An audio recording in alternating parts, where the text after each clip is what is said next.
A key feature in pronunciation is stress. In previous lessons, I've talked about word stress, but now I'd like to take the time to talk about stress in phrases and in sentences. I'm sure you've noticed that in English, we do not stress every single word equally. We don't stress all the words equally because some words are more important than others. In this lesson, I'd like to help you understand the difference between content words and function words. You may be asking at this point, why do I need to know about content words and function words? Well, because then you'll know which words to stress when you speak and read aloud in English. Knowing which words to stress does not simply make your speech sound more natural. Knowing which words to stress can be the difference between being understood correctly and not being understood, being misunderstood, because stressing different words can create different meanings. The objectives of our lesson are to be able to identify content words and function words so that you will speak at the sentence level with correct and natural stress, be able to use stress for emphasis, and understand changes in meaning when stress is used for emphasis by other speakers. So let's move on now, and I'll explain the difference between content words and function words. Let's talk about the basic difference between content words and function words. Content words carry meaning. Function words help create grammatical structures. Content words are nouns, such as Jennifer, bee, beauty. Adjectives, for example, exciting, wonderful. Verbs, such as grew, and in the phrase have grown, it's the main verb, grown, that's a content word. Adverbs, for example, slowly, widely. Numbers are also content words, such as two, hundreds, first. Question words, for example, what, how, why. Long prepositions meaning more than one syllable, for example, against, over. Demonstratives, meaning this, that, these, those. Interjections, such as ow, ouch. Now let's look at function words. Most pronouns are function words. For example, the personal pronouns, such as I, you. Object pronouns, such as me, them. Forms of to be as the main verb. Modal verbs, such as can and should. Auxiliary verbs or helping verbs. For example, in the phrase had been wasted, had been are the auxiliary verbs, and they are function words. Many little words are function words in English, such as short prepositions, one-syllable prepositions, on, of, to, for example. Possessive adjectives, your, his, their, our, etc. Articles, such as the, a, an. And conjunctions, such as and, but, so. When we speak in phrases and at the sentence level, we usually stress content words and not function words.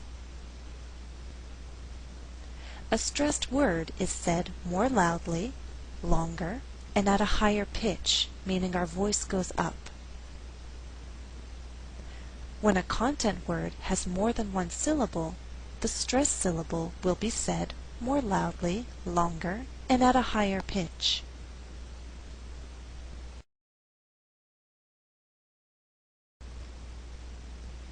Exercise 1. Listen and repeat. Be sure to stress the content words. Example: I choose to see all that is interesting and beautiful.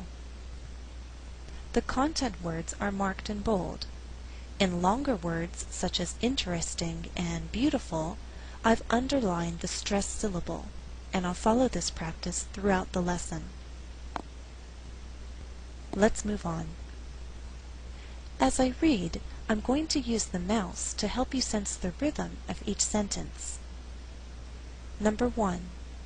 Autumn is coming. 2. The caterpillar answered in a bored tone. 3. I love to see the shining moon on a cool autumn night.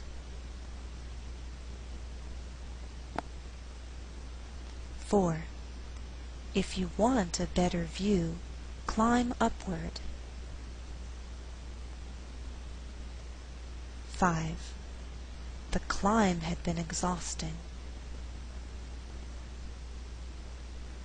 6.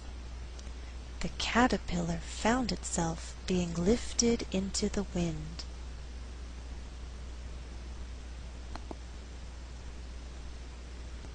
Stress within thought groups. When words are grouped into meaningful phrases, there is usually one word that receives the most stress. That word is generally the final content word. Example: I see the same world as you, but I am able to see past all that is saddening and horrifying. In this example, content words are still marked in bold, but the final content word in each thought group is highlighted in purple. That content word in purple is the one that receives the most stress in that phrase. Again, I see the same world as you, but I am able to see past all that is saddening and horrifying. Stress in fast speech. Native English speakers may break the rules of stress in faster speech. This happens most often when there is a phrase with a cluster of content words. Instead of stressing each content word in that cluster, the speaker may choose to alternate the stress so that there is a more natural flow and rhythm.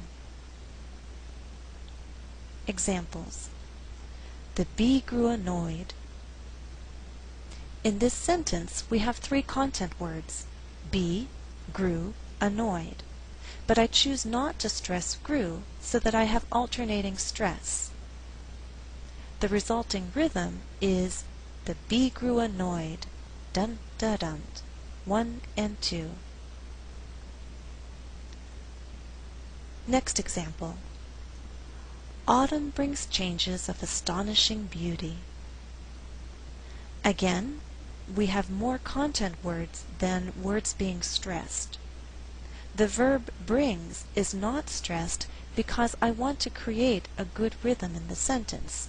I alternate the stress, and what results is a rhythm like this: dun da dun, dun da dun, 1 and 2 and 3 and 4. Autumn brings changes of astonishing beauty.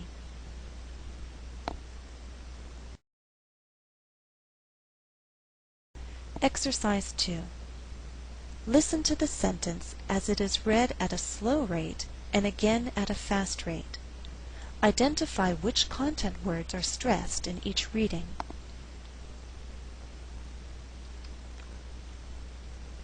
Reading 1. The ground grows hard and the wind grows cold.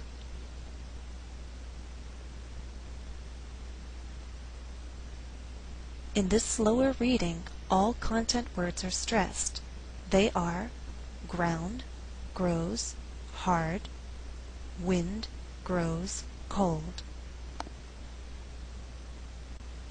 Reading 2.